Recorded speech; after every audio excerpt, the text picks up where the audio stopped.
Madame, mademoiselle, monsieur, bonsoir. Football donc à la une avec ce match France-Bulgarie qui a fait vibrer les cœurs. D'abord au Parc des Princes où se déroulait cette rencontre et puis aussi devant les écrans de télévision puisque nous retransmettions le match en direct. Trêve de suspense, si vous n'avez pas suivi le match France-Bulgarie, la France ira en Argentine, je vous le dis tout de suite. Les footballeurs français ont battu les Bulgares par 3-1 après avoir, Bernard Père, dominé pratiquement la rencontre de bout en bout de la première minute à la 90e. On peut dire que les Français ont fait exactement le match que l'on attendait d'eux. Ils ne se sont pas énervés en première mi-temps. Heureusement pour eux d'ailleurs. Ils ont très bien joué. Ils avaient un public qui était tout acquis à leur cause. Ils ont fait un match plein face à une équipe bulgare qui a un peu déçu, mais on savait que cette équipe bulgare était la plus faible du groupe dans lequel se trouvait la France, avec l'Irlande. Donc, les Bulgares qui avaient eu la chance d'avoir un bon arbitrage pour eux face aux Français, face aux Irlandais, qui ont tenu jusqu'au premier but de Rocheteau, qui après se sont écroulés. Donc, les Français iront en Argentine. Ça sera leur 7e participation à la Coupe du Monde.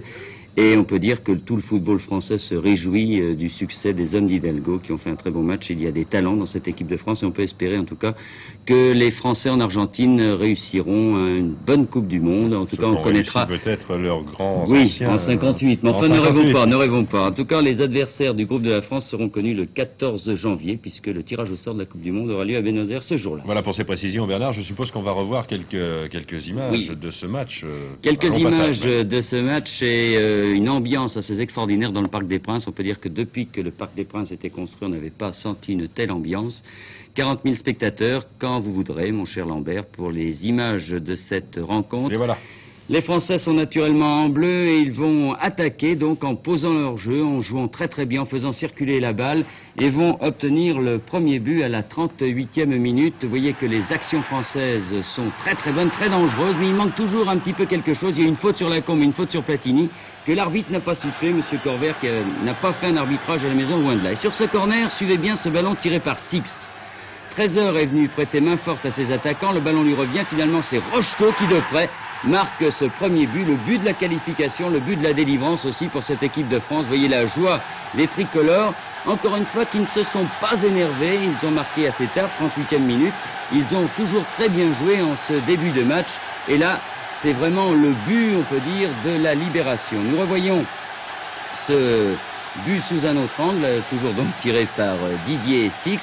Marius Trésor qui saute plus haut que tout le monde. Le ballon est cafouillé. Oh, ce n'est pas un beau but, mais c'est un but quand même. Et Rocheteau qui bat de très près Goran. Les Français vont continuer à jouer et à bien jouer, emmenés par Guillou, très bon, par un excellent Lacombe, et puis par naturellement Michel Platini qui va placer un tir. Regardez bien, à la dernière minute de la première mi-temps, Goranov est sauvé par sa barre transversale. Un Parc des Princes donc chauffé à blanc qui encourage son équipe et qui voit donc cette équipe de France mener 1-0. Et là, la barre sauvant Goranov. 1-0 pour l'équipe de France. En deuxième mi-temps, les Français savent qu'il faut absolument continuer à attaquer parce qu'un but, on ne sait jamais. Les Bulgares peuvent également en marquer un et en cas d'égalité, ce seraient eux qui seraient qualifiés. Regardez bien ce tir de Platini. Fantastique. On va mieux le voir du reste de dos, au ralenti. Mais là, c'est le billet aller-retour pour l'Argentine que vient de signer Michel Platini par ce tir de 25 mètres environ. Tous les Français le savent, les joueurs, les spectateurs et les téléspectateurs aussi. Tout le monde est content. Et revoyons ce tir de Platini. D'abord, le ballon pour Bossis, donc, qui donne à Six. Six, toujours de son pied gauche. Six qui aura eu de bonnes occasions de but dans cette rencontre. Et qui n'aura pas marqué, mais qui donne ici un bon ballon à Platini, complètement démarqué à 25 mètres des buts. Un tir du pied droit, regardez la trajectoire du ballon. Goranov a été surpris, il ne peut rien faire, cette fois la barre ne vient pas le secourir. 2-0, les Français sont presque en démonstration, ils vont se relâcher un peu. Et à 4 minutes de la fin, les Bulgares vont marquer un but. Voilà. Rennes n'a rien pu faire, ils vont marquer le but, il les ramène donc à 2-1, il reste 4 minutes à jouer. Et le suspense reste entier dans la mesure où si les Bulgares réussissent l'égalisation, c'est eux qui vont en Argentine. Mais le suspense, disons-le tout de suite, ne va pas durer longtemps, les Français vont quelque peu s'énerver et vont bénéficier d'un contre favorable, car les Bulgares étaient venus pour défendre, ils ne savent pas tellement attaquer. Ils vont se faire surprendre alors qu'ils ont complètement dégarni leur défense. Longue balle de Guillou qui a dégagé n'importe comment, Lacombe se précipite et Lacombe va jouer très intelligemment. Regardez, il attire un défenseur, trouve Dalger qui rentre à la place de Rocheteau, un contre favorable pour Dalger qui marque le 3e but. Cette fois, la France est qualifiée et bien qualifiée à la suite d'un très bon match. Encore une fois, beaucoup de talent, beaucoup d'intelligence dans le jeu des Français ce soir face à la Bulgarie.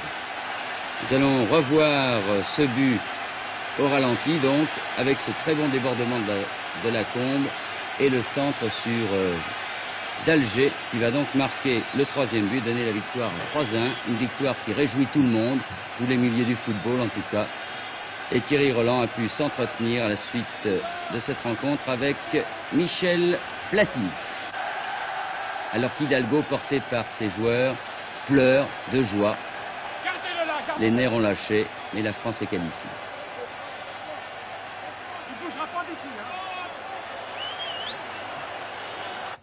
Eh bien, Michel Platini, voilà une bonne chose de faite. Hein. Oui, on est qualifié, c'était très difficile. Vous savez, on le méritait sur l'ensemble du tournoi. En Bulgarie, déjà, on était passé à côté d'un grand exploit. Mais vous savez, au football, il ne suffit pas de le mériter, il faut concrétiser et c'est le plus difficile. Lorsque, après avoir dominé tout le match, comme vous l'avez fait avec vos camarades de l'équipe de France, de 2-0, c'est passé à 2-1. Quel a été votre état d'esprit sur le terrain? Nous, on a toujours été sereins. C'était difficile, mais vous savez, eux n'y croyaient pas tellement à 2-1. Peut-être d'ici, on avait l'impression qu'ils y croyaient, mais ils y croyaient plus. Et vous savez, il y a beaucoup de choses qui passent dans la tête, et notamment s'ils avaient marqué un but, ça m'aurait rappelé le match de France-Tchécoslovaquie, où on a fait 2-2 ici au Parc des Princes pour mon premier match. Alors je me suis dit, on va pas recommencer parce qu'on le tient ce billet et puis on voudra y aller. Oui, vous aviez la sensation d'être déjà à Buenos Aires et de revenir à Roissy. Oui, à 2-1, on était à Buenos Aires, mais si marqué, on était à Roissy, exactement. Michel, maintenant que l'équipe de France a fait le plus dur, c'est-à-dire se qualifier, je pense que l'équipe de France, telle qu'on l'a vue en cette soirée du Parc des Princes, que personne n'oubliera, c'est une équipe capable, je le crois, de faire quelque chose en Argentine. Et oui, maintenant le match est terminé, on attendait le match là, et vous savez que le football professionnel est très difficile parce qu'on attend toujours aux footballeurs à ce qu'ils se surpassent. Et on attendra beaucoup de l'équipe de France en Argentine, mais là, si on gagne pas la finale, ça ne sera pas un problème. Il faudra bien se placer et notamment participer au 2e tour. Et le président de la République n'a pas tardé à envoyer ses félicitations à l'équipe de France, et ses félicitations aussi ses vœux pour la suite de la participation de l'équipe de France à cette grande compétition internationale qui est donc la Coupe du Monde de football qui aura lieu en juin prochain en Argentine. L'autre information